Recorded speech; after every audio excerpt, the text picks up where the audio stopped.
Assalamualaikum warahmatullahi wabarakatuh. Selamat pagi anak-anak. Apa kabarnya hari ini? Alhamdulillah, subhanallah, tetap semangat, Allahu Akbar.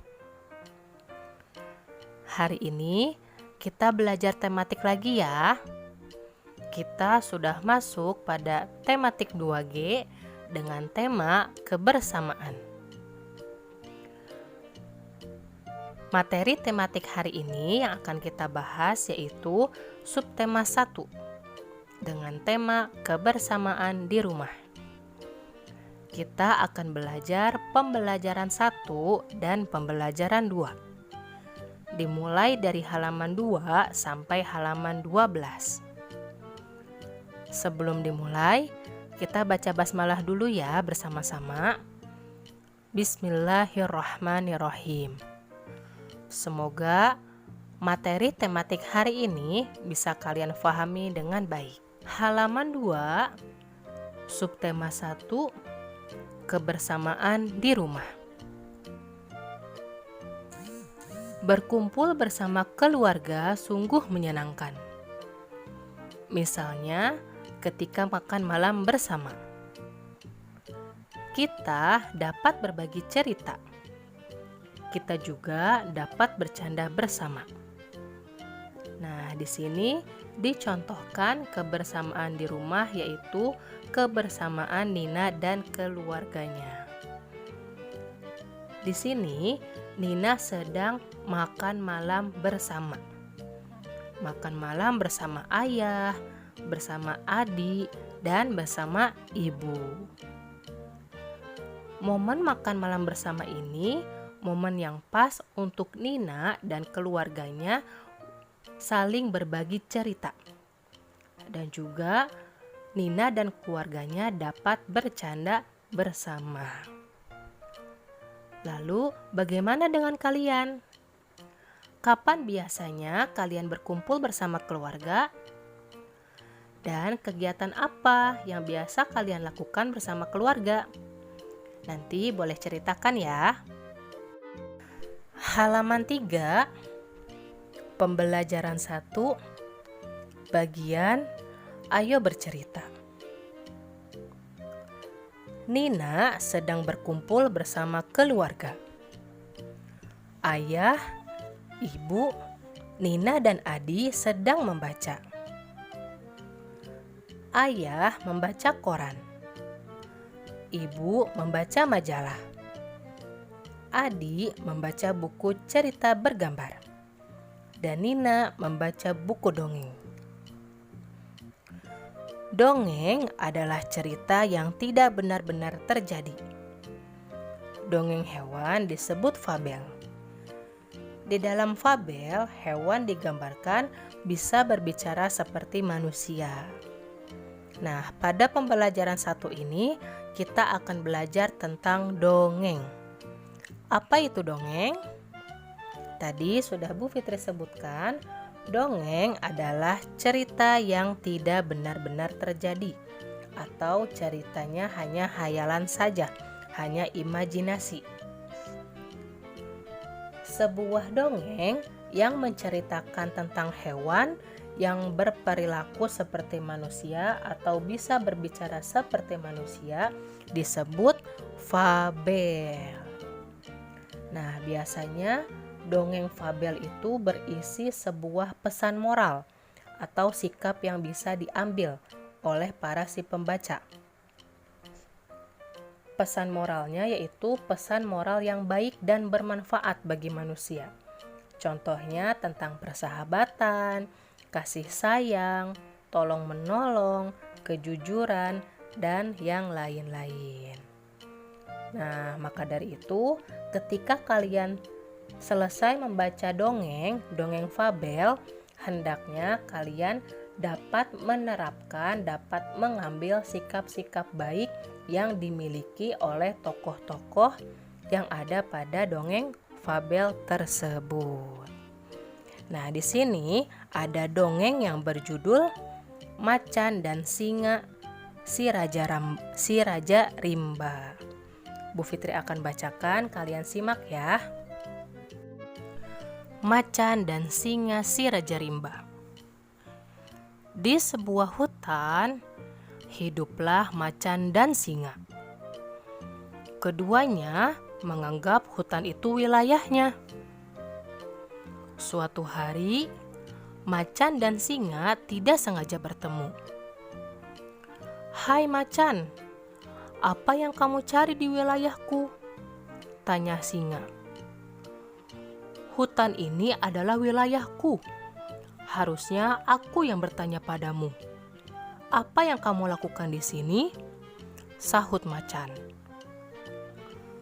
"Kamu menganggap hutan ini wilayahmu. Aku menganggap hutan ini wilayahku. Bagaimana kalau kita berlomba mengaum? Auman yang paling keras menjadi pemenangnya," tantang singa kepada macan. Macan menerima tantangan itu. Tiba-tiba, mereka melihat pemburu bersembunyi di semak-semak. Si pemburu ingin menangkap macan dan singa. Macan dan singa berlari mencari tempat persembunyian. Singa mengajak macan bersembunyi di dalam gua. "Mengapa kamu menolongku, singa? Jika kamu tinggalkan aku, pasti aku sudah tertangkap. Kamu akan menjadi satu-satunya raja hutan," kata macan.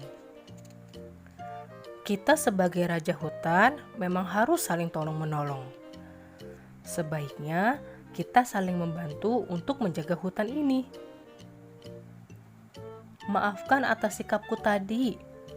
Kini aku paham kalau kita harus bersatu. Terima kasih atas bantuanmu."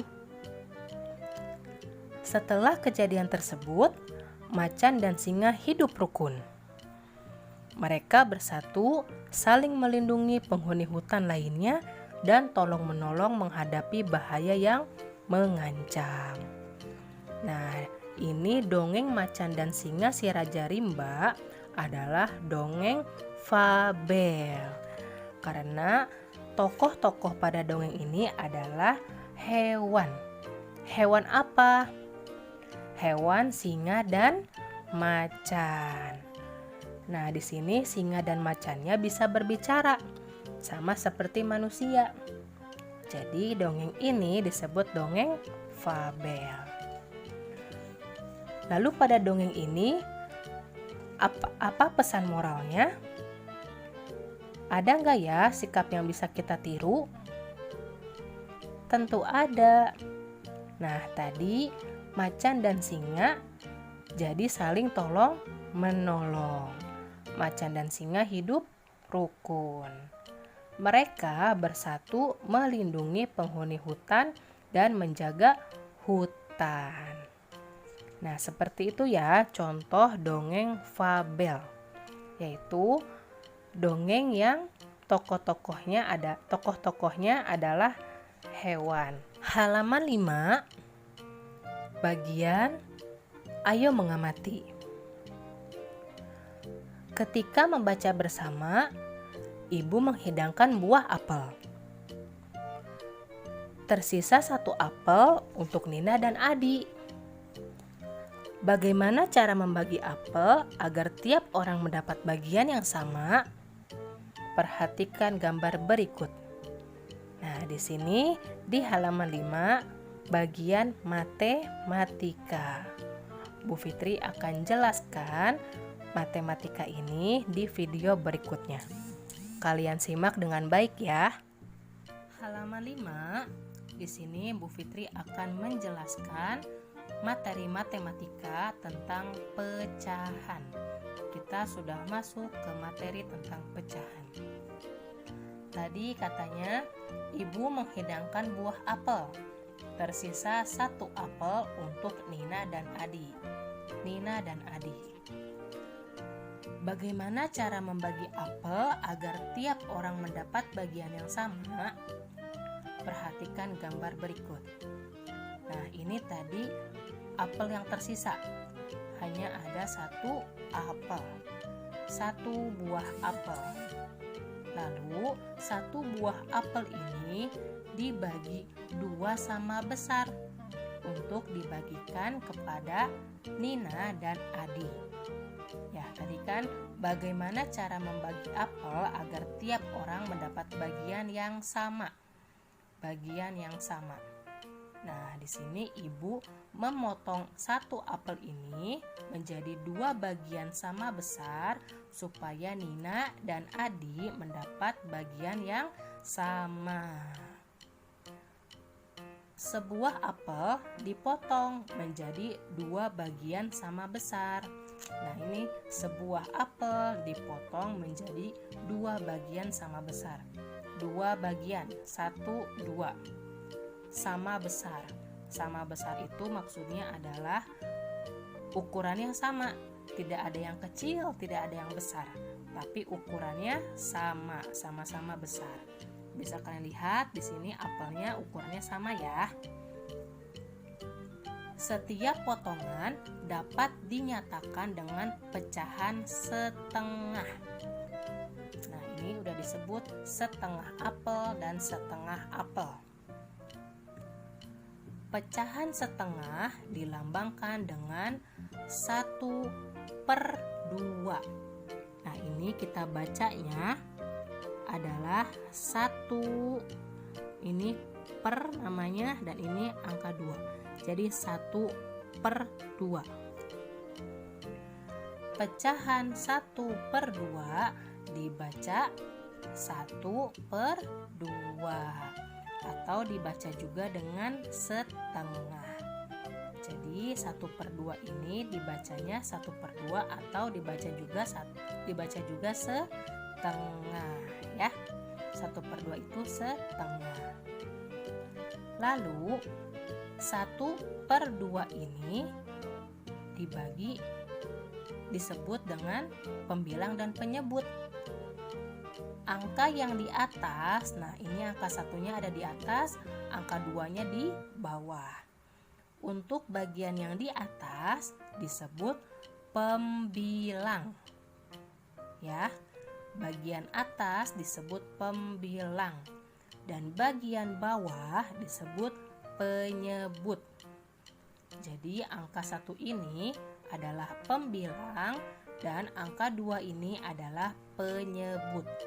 Pembilang dan penyebut. Benda apa lagi yang dapat dibagi menjadi 2 bagian sama besar? Nah, contoh nih di bawah. Bagilah gambar berikut menjadi 2 bagian sama besar. Berarti 2 bagian itu harus dibagi 2. Sama seperti apel. Ini 1 apel dibagi 2. Nah, ini kan udah dibagi 2. Yang ini setengah atau 1/2. Yang ini juga 1/2 atau setengah. Warnailah bagian yang menyatakan pecahan 1/2. Contoh nih, ada persegi 4. Nah, persegi 4 ini disebut 1/2. Kenapa disebut 1/2? Karena persegi 4 ini dibagi menjadi 2 bagian sama besar. Dibagi menjadi 2 bagian atau dipotong. Nih, dipotong, dibagi 2. Nah, jadi ada 2 kan? 1, 2. Dan ukurannya sama besar. Tidak ada yang lebih kecil ataupun tidak ada yang lebih besar, tetapi ukurannya sama. Nah, ini 1/2. Bu, ini satunya dari mana? Nih, satunya dari persegi 4 ini. Nah, ini kan persegi 4 cuma ada 1. Ya, persegi 4 dari keseluruhan nih. Dari sini kan persegi 4. Ini kan cuma ada 1. Nah, gitu. Lalu 2-nya dari mana, Bu? 2-nya dari yang dibagi ini. 1, 2. Nah, ini yang dibagi. Dibagi berapa ini? Dibagi 2. Nah, 2-nya dari situ. Berarti ini tambah per 2. Ya, 1/2. Atau bisa disebut juga setengah. Yang ini setengah, yang ini setengah. Yang ini 1/2 dan yang ini juga 1/2. Lalu di sini ada persegi panjang dan ada lingkaran. Kita harus pecahin nih supaya jadi 1/2 bagaimana? Berarti harus dipotong menjadi 2 bagian sama besar. Maaf ya, Bu Fitri tidak ada penggaris. Jadi Bu Fitri langsung potong aja. Nih, misalkan ini, maaf ya kalau tidak sama. Nah, ini Bu Fitri sudah bagi 2. Bagi 2 sama besar. Ya, sudah dibagi 2 sama besar. Yang ini 1/2, yang ini 1/2 dan ini 1/2. Satunya, angka 1 ini dari 1 persegi panjang, 2-nya dari yang sudah dibagi 1/2. Yang ini juga sama, kita bagi 2. Nah, sudah dibagi 2 sama besar. Berarti ini 1/2 dan ini 1/2, atau ini setengah dan yang ini juga setengah. Seperti itu ya untuk penjelasan tentang pecahan 1/2 atau disebut juga dengan setengah. Halaman 6, bagian Ayo mengamati. Nina membaca buku sambil mendengarkan lagu. Bunyi irama lagu yang didengarkan bermacam-macam. Ada bunyi lemah, ada juga bunyi kuat. Contoh bunyi kuat dan lemah adalah sebagai berikut. Bunyi kuat. Bunyi kuat ada teriakan, bunyi kentungan, bunyi peluit, bunyi lonceng, dan bunyi terompet. Lalu yang bagian bunyi lemah ada jentik jari, bersiul, berbisik, berdesis, dan langkah kaki. Nah, itu adalah contoh-contoh bunyi kuat dan bunyi lemah. Bunyi kuat dan lemah dapat dirangkai secara berulang dan beraturan. Rangkaian bunyi tersebut dinamakan irama. Ayo membuat rangkaian irama dengan bunyi lemah dan kuat, seperti contoh berikut. Di sini ada contoh bunyi kuat dan bunyi lemah dengan menggunakan tangan. Prok, tik, prok, dan tik. Nah, itu bisa kalian tirukan, bisa kalian gerakkan di rumah. Halaman 7, bagian Ayo berlatih. Silahkan kalian kerjakan soal nomor 1 dan soal nomor 2. Kalian isi dengan jawaban yang benar ya. Halaman 9, bagian Ayo membaca. Di sini ada fabel yang berjudul Kisah Kancil dan Semut. Silahkan kalian baca dongeng ini, lalu kalian jawab pertanyaan-pertanyaan yang Bu Fitri sebutkan. Pertanyaan ini silahkan kalian tulis di buku tulis kalian masing-masing ya. Pertanyaan nomor 1. Apa judul fabel di atas? Pertanyaan nomor 2. Siapakah tokoh-tokohnya? Dan pertanyaan nomor 3. Pesan moral apa yang dapat kalian ambil dari fabel tersebut? Nah, itu adalah 3 pertanyaan yang harus kalian jawab setelah kalian membaca dongeng yang berjudul Kisah Kancil dan Semut. Kalian tulis jawabannya di buku tulis kalian masing-masing ya. Tadi ditulis beserta pertanyaannya. Halaman 11, bagian Ayo mengamati. Nina mempunyai banyak buku dongeng. Nina suka membaca buku dongeng bersama teman-teman. Perhatikan gambar di samping ini. Teman-teman Nina ada yang berkacamata, ada juga teman-teman yang tidak berkacamata. Nina berteman dengan semuanya, meskipun terdapat perbedaan. Nah, kita juga sama seperti Nina. Kita dengan teman-teman kita yang lainnya pasti mempunyai perbedaan. Entah itu berbeda hobi, berbeda kesukaan, berbeda agama, berbeda suku. Kita harus berteman dengan semuanya, meskipun kita semua terdapat perbedaan. Tidak boleh memilih teman. Halaman 12, silahkan kalian kerjakan soal latihannya, yaitu soal nomor 2 dan soal nomor 3. Silahkan kalian jawab dengan jawaban yang benar. Cukup sekian pelajaran tematik hari ini. Silahkan kalian kerjakan tugas-tugasnya dengan benar. Tetap semangat belajar di rumah. Bu Fitri tutup. Wassalamualaikum warahmatullahi wabarakatuh.